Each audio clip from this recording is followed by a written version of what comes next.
Technical यूट्यूबवाला YouTube चॅनलवरती तुमच्या सर्वांचं मनपूर्वक स्वागत करतो. मित्रांनो, आपण रोज कंटिन्यू MCQ PYQ सेशन या ठिकाणी चालू केले. काय राजो? PYQ म्हणजे प्रिव्हियस इयर क्वेश्चन. जे पाठीमागे आलेले क्वेश्चन आहे ते आपण सध्या पॉवर सिस्टम ट्रान्समिशन लाईनवरती ते क्वेश्चन घेत आहोत. ओके, आपण कालही सेशन घेतला होता, त्या पहिलेही सेशन घेतले आणि आजचा आपला एक परत युनिक सेशन असणार आहे, जे की आपण जी काही आपली बॅच डिझाईन केली त्यावरती परिपूर्ण हे क्वेश्चन या ठिकाणी आलेले आहेत. म्हणजे आपण जे काही शिकवलं त्यावरती हे प्रश्न 100% तुमचे कव्हर होणार आहेत. मित्रांनो, प्रश्न आहे आज स्किन इफेक्ट वरती. पहिला प्रश्न आपला स्किन इफेक्ट वरती आहे. ज्यांना इंग्लिशमध्ये कळतं त्याने इंग्लिशमध्ये बघायचंय, ज्यांना मराठीत कळतंय त्यांनी मराठीत बघायचंय. मित्रांनो, प्रश्न काय सांगतो? स्किन इफेक्टमुळे प्रवाह वाहणाऱ्या चालकात म्हणजे कंडक्टरमध्ये पृष्ठभागाखाली करंट डेन्सिटी कशी असते. म्हणजे तुम्हाला समजून सांगतो, प्रश्न समजण्यासारखा नाहीये तरी सांगतो मी तुम्हाला समजून. हा कंडक्टर आहे. स्किन इफेक्ट झाल्यानंतर काय होतं राजाओ? हा जो कंडक्टर आहे याच्या सरफेस वरूनच फक्त काय होतो? करंट फ्लो होतो. का बरं असं होतं? कारण याच्या जो आतला भाग आहे त्याचा रेझिस्टन्स वाढतो या ठिकाणी. त्या ठिकाणून करंट पास होत नाही, फक्त याच्या सरफेस वरूनच करंट त्या ठिकाणी राजाओ पास होतो. तेच विचारलंय. आत जाताना काय होतंय? आत जाताना due to skin effect the current density in a current carrying conductor काय हे बीन इन ऑफ सरफेस म्हणजे सरफेसचं ते सांगितलं त्यांनी. स्किन इफेक्टमुळे प्रवाह वाहणाऱ्या कंडक्टर पृष्ठभागाखाली करंट डेन्सिटी कशी असते? पृष्ठभागाखाली कुठे? पृष्ठभागाखाली म्हणजे याच्या खाली हे पृष्ठभाग तर आहे तिथे काय असणार आहे? जास्त असणार आहे. रेझिस्टन्स कमी असणार आहे, करंट डेन्सिटी त्या ठिकाणी जास्त असणार आहे. म्हणजे करंट फ्लो होण्याची कॅपॅसिटी. त्यांनी करंट डेन्सिटी विचारलंय पृष्ठभागाच्या आतमध्ये, तर ती कशी असणार आहे राजा? हो बघा, खोली वाढल्यावर रेषात्मक इंग्लिशमध्ये बघा वाचू. Decrease linearly with increase in depth. Increase linearly with increase in depth. Decrease exponentially with increase in depth. Increase exponentially with increase in depth म्हणजे काय? खोली वाढल्यावर म्हणजे जसं जसं आपण आत जाऊ खोली वाढल्यावर कमी होते. काय होते? कमी होते. तर आपल्याला सर्वप्रथम इथे काय विचारलंय राजा? डेन्सिटी. काय विचारलंय? डेन्सिटी. मग आपण जसं जसं आत जाऊ काय? जसं जसं आपण आत जाणार आहे राजा तशीच तशी ही डेन्सिटी त्या ठिकाणी काय होणार आहे? कमी होत जाणार आहे. म्हणजे खोली वाढल्यावर काय? खोली वाढल्यावर कमी होणार आहे. खोली वाढल्यावर कमी होणार आहे. म्हणून आपलं ऑप्शन 1 बरोबर असणार आहे. कसं? हा कंडक्टर आहे. कंडक्टरच्या आत जसं जसं जाऊ तशी डेन्सिटी या ठिकाणी राजा कमी होणार आहे. अरे डेन्सिटी म्हणजे करंट वाहतोय ना, ती कॅपॅसिटी त्याची. मग जसं आत जाणार आहे तसं करंट वाढण्याची कॅपॅसिटी कमी होणार आहे. मग जसं जसं आत जाणार म्हणजे खोली वाढणार, खोल जाणार आपण, जशी खोली वाढणार तशी ही डेन्सिटी कमी होत जाणार आहे. अशा पद्धतीने हे या ठिकाणी राजा होतं. ठीक आहे, काही अडचण काय या ठिकाणी नाहीये. सोपा प्रश्न होता पण कन्फ्यूज करणारा होता. त्याच्या पाठीमागचं नॉलेज आपल्याला असतं, ते आपल्याला येतं, पण तरी प्रश्न आपल्याला त्या ठिकाणी राजा येत नाही. पुढचा प्रश्न काय आहे? विद्युत वाहिनीमध्ये म्हणजे पॉवर लाईनमध्ये लाइटनिंग अरेस्टर कोणत्या उद्देशाने वापरला जातो? म्हणजे कशासाठी बसवला जातो? तर मित्रांनो, तुम्हाला माहिती आहे वीज पडल्यानंतर ती ग्राउंड व्हावी, त्यामुळे या ठिकाणी आपला लाइटनिंग अरेस्टर ज्याला की आपण येले म्हणतो तर येले या ठिकाणी वापरला जातो. ठीक आहे, काय जर सर्ज आला, लाइटनिंग आली तर ती ग्राउंड होण्यासाठी आपण येले वापरतो. तर या ठिकाणी ऑप्शन बघूया, वीज पडू नये म्हणून. अरे वीज पडू नये काय? वीज पडणार आहे ते आपल्या हातात थोडे. पॉवर लाईनमधील अचानक वाढलेला प्रवाह व्होल्टेज सर्ज जमिनीकडे ग्राउंड करण्यासाठी. बरोबर आहे, जेव्हा सर्ज येतो तेव्हा एकदम व्होल्टेज वाढतो आणि तो वाढलेला व्होल्टेजमुळे आपल्याला प्रॉब्लेम होऊ शकतो. तो ग्राउंड करण्यासाठी आपण काय करतो राजा? त्या ठिकाणी लाइटनिंग अरेस्टर, त्याला आपण शॉर्टमध्ये येले म्हणतो, तो येले आपण वापरत असतो. तुम्ही सबस्टेशनमध्ये बघाल जेव्हा लाईन येते आपली त्या ठिकाणी येले असतो स्टार्टिंग. त्याच्यानंतर आपला जो ट्रान्सफॉर्मर आहे त्याच ठिकाणी सुद्धा आपला येले त्या ठिकाणी असतो राजा. एक सोडून दोन दोन असतात. बघा, तिसरा प्रश्न आहे आपला, which electrical system is the word corona related. मी तुम्हाला सांगितलंय की कोरोना कुठे होतो, कोणत्या लाईनमध्ये येतो. ओके, अंडरग्राऊंड लाईनमध्ये कोरोना येतो का? नाही. आपल्या बॅचमध्ये हे आपण डिस्कस केलं. अंडरग्राऊंड केबलमध्ये कोरोना येत नाही, तिथे कोरोनाचा काही विषय नाही. कोरोना कसा येतो हे जर कळालं तुम्हाला, हे जर माहीत असेल तरच हा प्रश्न तुम्हाला राजा या ठिकाणी कळणार आहे. तो आपण बॅचमध्ये एकदम प्रॉपरली डिस्कस केलाय. ठीक आहे, खूप जास्त टाइम आपण या कोरोना इफेक्ट वरती घालवला होता. या ठिकाणी DC मध्येही नाही राजा हो, आणि एलव्ही साईड म्हणजे लो व्होल्टेज साईड आहे त्याच्यावरती पण नाही. मित्रांनो, आपल्या लाईनची जी हाय व्होल्टेज AC सप्लाय असतो आपल्या लाईनचा, त्यावरती त्या ठिकाणी आपल्याला कोरोना इफेक्ट बघायला भेटतो. आणि तेच विचारलंय, विच इलेक्ट्रिक सिस्टम म्हणजे कोणत्या इलेक्ट्रिक सिस्टम मध्ये तुम्हाला हा कोरोना बघायला भेटतो, म्हणजे कोणती खालील सिस्टम ही रिलेटेड आहे कोरोनाविषयी. तर आपलं ऑप्शन या ठिकाणी ए बरोबर असणार आहे, कारण हे याच्या सोबत रिलेट करणारं ऑप्शन असणार आहे. ठीक आहे, चला पुढचा प्रश्न आहे. या ठिकाणी नंबर गलत झालाय. In which electrical system word Ferranti effect is related, म्हणजे खालीलपैकी जसं आपला कोरोनाचा प्रश्न होता वरती, तसं या ठिकाणी आता फेरांटीचा इफेक्ट खालीलपैकी रिलेटेड काय ते सांगा. मित्रांनो, फेरांटी इफेक्ट मी तुम्हाला सांगितलाय, लाईट लोड लाईन आहे म्हणजे कमी लोडवाली, LIGHT, लाईटली लोडेड आहे म्हणजे कमी लोडेड लाईन आहे आणि तिचा डिस्टन्स लॉंग डिस्टन्स आहे, तरच त्या ठिकाणी फेरांटी इफेक्ट येतो. शॉर्ट डिस्टन्स ट्रान्समिशन लाईनमध्ये आणि मीडियम लाईनमध्ये तुम्हाला फेरांटी बरं का, फेरांटी इफेक्ट त्या ठिकाणी बघायला भेटत नाही. तो फक्त लॉंग जी ट्रान्समिशन लाईन असते त्या ठिकाणी तुम्हाला बघायला भेटतो. ती लाईन सुद्धा या ठिकाणी लाईटली लोडेड पाहिजे, म्हणजे एकदम कमी लोडवाली पाहिजे, तेव्हा तुम्हाला ती त्या ठिकाणी बघायला भेटतो. तर या विषयी जी काय माहिती तुम्हाला दिली मी, त्यानुसार या ठिकाणी कोणता ऑप्शन दिसतोय बघा, खालून बघू. फुल्ली लोडेड नाही, फुल्ली लोडेड वरती नसतो, HVDC वरती नसतो. लाईटली लोडेड शॉर्ट लाईन का नाही, आणि अंडरग्राऊंड सांगितलं हे पण नसणार आहे. इथे अंडरग्राऊंड नसतं तरी पण हे नसतं, कारण शॉर्ट आहे ना, शॉर्ट अंडरग्राऊंड केबल आहे. पण लाईटली लोडेड लॉंग HVAC म्हणजे हाय व्होल्टेज AC आहे, तर या ठिकाणी आपल्याला तो बघायला भेटणार आहे. म्हणून आपलं ऑप्शन नंबर ए त्या ठिकाणी राजा हो बरोबर असणार आहे. ठीक आहे, चला पुढचा प्रश्न आहे 4 नंबरचा, पण तो 5 नंबरचा आहे. बघा, द सर्व्हिस मेन कनेक्ट. मी तुम्हाला ट्रान्समिशन लाईनमध्ये डिस्ट्रीब्युशन सिस्टम शिकवताना तुम्हाला सांगितलं फीडर कशाला म्हणते, डिस्ट्रीब्युटर कशाला म्हणते आणि सर्व्हिस मेन कशाला म्हणते. मित्रांनो, तुमच्या ट्रान्सफॉर्मर, गावातून जे ट्रान्सफॉर्मर येतं ते येतं एका पोलवरती, बरोबर आहे की नाही, ते तुमचा डिस्ट्रीब्युटर झाला. आणि त्या डिस्ट्रीब्युटरवरून तुमच्या घरापर्यंत जी काय लाईन येते तो असतो तुमचा सर्व्हिस मेन.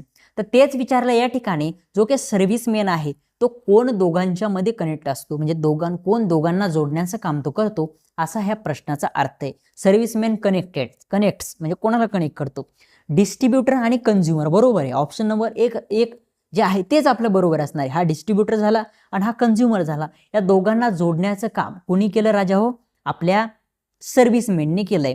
तो कशावरती, लोडवरती डिझाईन केलेला असतो. हा प्रश्न खूप वेळेस आलेला आहे आणि मी आपल्या बॅचमध्ये तो क्लिअर केलेला आहे. अर्जुना 1.0 नावाची आपली बॅच आहे राजा हो, टेक्निकल युट्यूबवाला.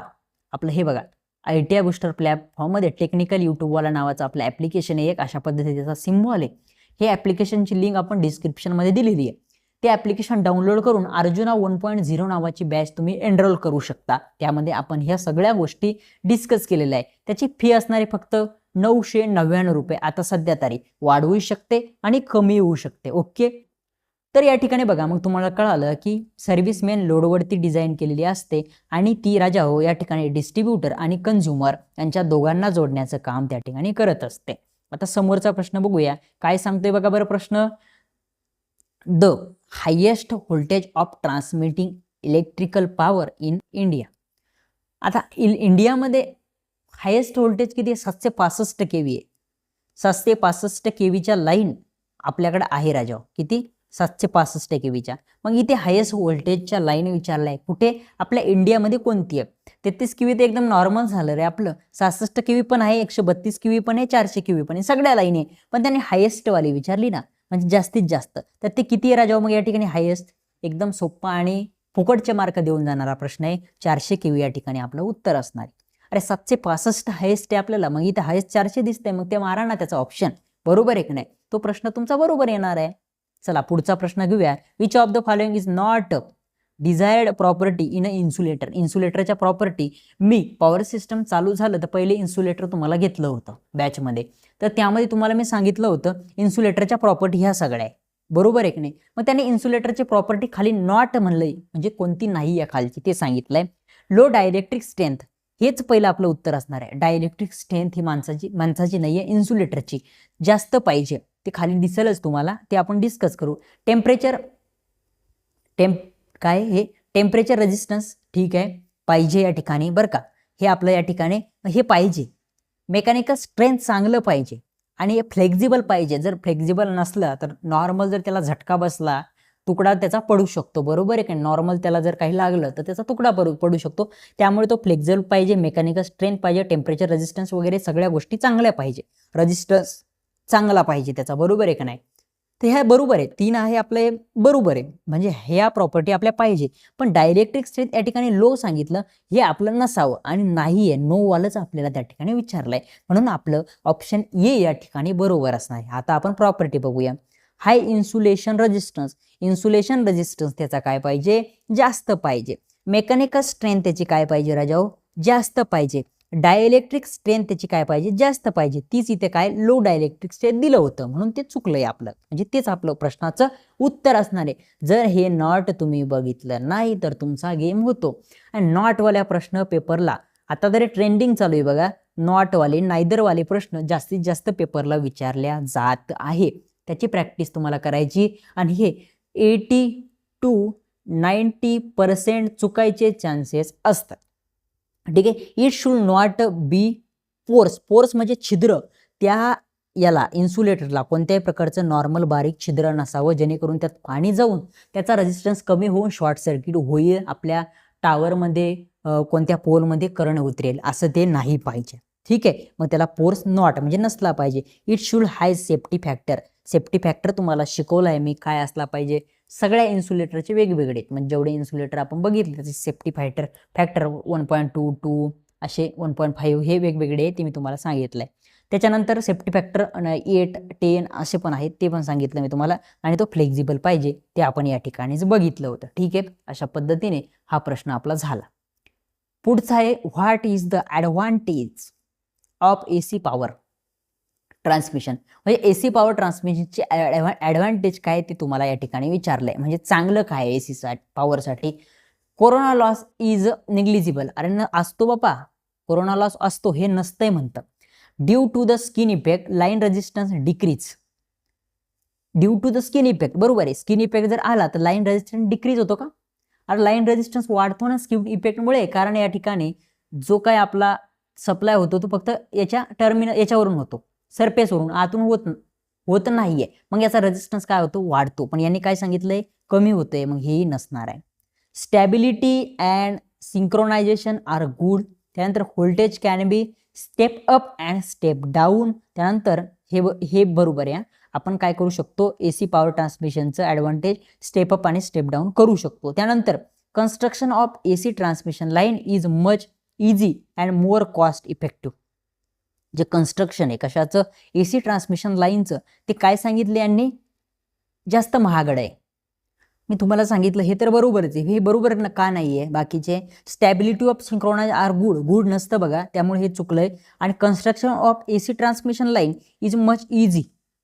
ट्रान्समिशन लाईनचं कन्स्ट्रक्शन हे एवढंही इझी नाही, इझी आहे पण एवढंही नाही, त्यामुळे हे नाही. तर हे आपलं डी उत्तर जे असणार या ठिकाणी राजा हो बरोबर येणार आहे. जे 5 ऑप्शनचे क्वेश्चन असतात ते या ठिकाणी कन्फ्यूज करतात माणसाला, कारण एक जो ऑप्शन दिलेला असतो ना तो कन्फ्युजिंग ऑप्शन असतो. ठीक आहे. A commutator is use with dot as a insulator.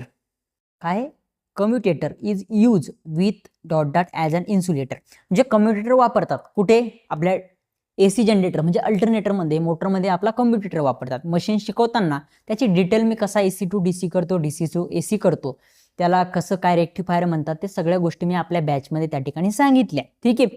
तर या ठिकाणी जो इन्सुलेशन वापरलं जातं राजाओ, आपल्या वाइंडिंग शॉर्ट होऊ नये, एकमेकांना लागू नये, त्याच्यामुळे तिथे मायका नावाचं इन्सुलेशन वापरलं जातं. एकदम सोपा प्रश्न होता. त्यानंतर बघा, according to scheme of connection under, काय स्कीम आहे, under which of the following is the distribution system not classify. Distribution system शिकवल्या तुम्हाला मी 3 प्रकारच्या. रिंगमेन सिस्टम शिकवली, रॅडियल्स शिकवली, इंटरकनेक्ट पण शिकवली बॅचमध्ये. पण सिक्वेशनल आहे का, ही सिक्वेशनल कुठं शिकवली का राजावर, नाहीये. म्हणून त्या ठिकाणी सांगितलंय आपल्याला नॉट क्लासिफाय, म्हणजे क्लासिफिकेशन नाहीये कशाचं, आपल्या डिस्ट्रीब्युशन सिस्टमचं हे क्लासिफिकेशन नाही आहे असं खालीलपैकी कोणतं आहे? तर ते आपलं ऑप्शन नंबर सी असणार आहे. रिंगमेन आहे, रॅडियल आहे, इंटरकनेक्टेड आहे. सगळ्यात जास्त इफिशियन्सी याची आहे. सगळ्यात कमी कोणत्याची आहे? रॅडियलवाल्याची. पण सगळ्यात स्वस्त कोणतं आहे आपलं? हा रॅडियलवाला आहे. ठीक आहे, हे सगळ्या गोष्टी आपण शिकलो होतो. ठीक आहे, चला 10 नंबरचा आणि आजच्या सेशनचा शेवटचा प्रश्न. स्किन इफेक्ट या इफेक्टवरती जास्तीत जास्त प्रश्न विचारले जातात, म्हणून मी जास्तीत जास्त प्रश्न घेऊन तुमचं या ठिकाणी प्रॅक्टिस करून घेतोय. Skin effect of the conductor कसा? Increase with increase diameter. जशी डायमीटर वाढली तसा स्किन इफेक्ट वाढतो का हे विचारलंय. इनव्हर्सली प्रोपोर्शनल टू फ्रिक्वेन्सी हे विचारलंय. मोर इन कशा बघा, इनव्हर्सली प्रोपोर्शनल नसतं फ्रिक्वेन्सीला. स्किन इफेक्ट हा डायरेक्टली प्रोपोर्शनल असतो फ्रिक्वेन्सीला. जेवढी फ्रिक्वेन्सी वाढेल तसा स्किन इफेक्ट तुमचा वाढणार आहे, म्हणून इनव्हर्सली प्रोपोर्शनल हे चुकीचं आहे. मोर इन स्टँडर्ड कंडिशन म्हणजे काय? स्टँडर्ड कंडिशनला स्किन इफेक्ट जास्त असणार आहे कंडक्टरमध्ये, हेही नसणार आहे. आणि less in solid conductor, solid कंडक्टरमध्ये हा कमी असणार आहे असं सांगितलं, हेही चुकीचं आहे. म्हणजे आपले हे सगळे चुकीचं आहे. इंक्रीज डायमीटर का बरं? कारण तुमचा स्किन इफेक्ट हा डायरेक्टली प्रोपोर्शनल असतो तुमच्या डायमीटरच्या वर्गाला. म्हणजे जर डायमीटर वाढला, डायमीटर जर दुप्पट झाली तर स्किन इफेक्ट 4 पट होणार आहे. का बरं? कारण डीचा वर्ग आहे, मग 2चा वर्ग काय आहे?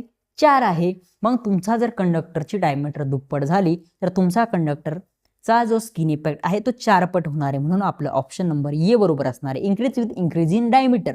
मी तुम्हाला अशा पद्धतीने प्रत्येक प्रश्न आणि प्रत्येक प्रश्नाचा प्रत्येक ऑप्शन या ठिकाणी समजून सांगितला आहे राजा. ठीक आहे, इथपर्यंत काही अडचण नसली पाहिजे. मित्रांनो, तुम्ही जर आपल्या चॅनलवरती नवीन असाल तर नक्कीच टेक्निकल यूट्यूबवाला या चॅनलला तुम्ही काय करायचं आहे? सबस्क्राईब करून ठेवायचं आहे. सेशन आवडला तर नक्की लाईक करा आणि आपल्या मित्रांपर्यंत जास्तीत जास्त शेअर करा. आणि आपली बॅच जी आहे टेक्निकल यूट्यूबवाला ह्या ॲप्लिकेशन आहे अर्जुना 1.0 नावाची, नक्कीच एनरोल करा. तुम्हाला जास्तीत जास्त कमीत कमी पैशामध्ये त्या ठिकाणी शिकायला भेटणार आहे. ओके, तर या ठिकाणी आपण थांबूया आणि भेटूया समोरच्या सेशनमध्ये पुन्हा एकदा. Thank you so much.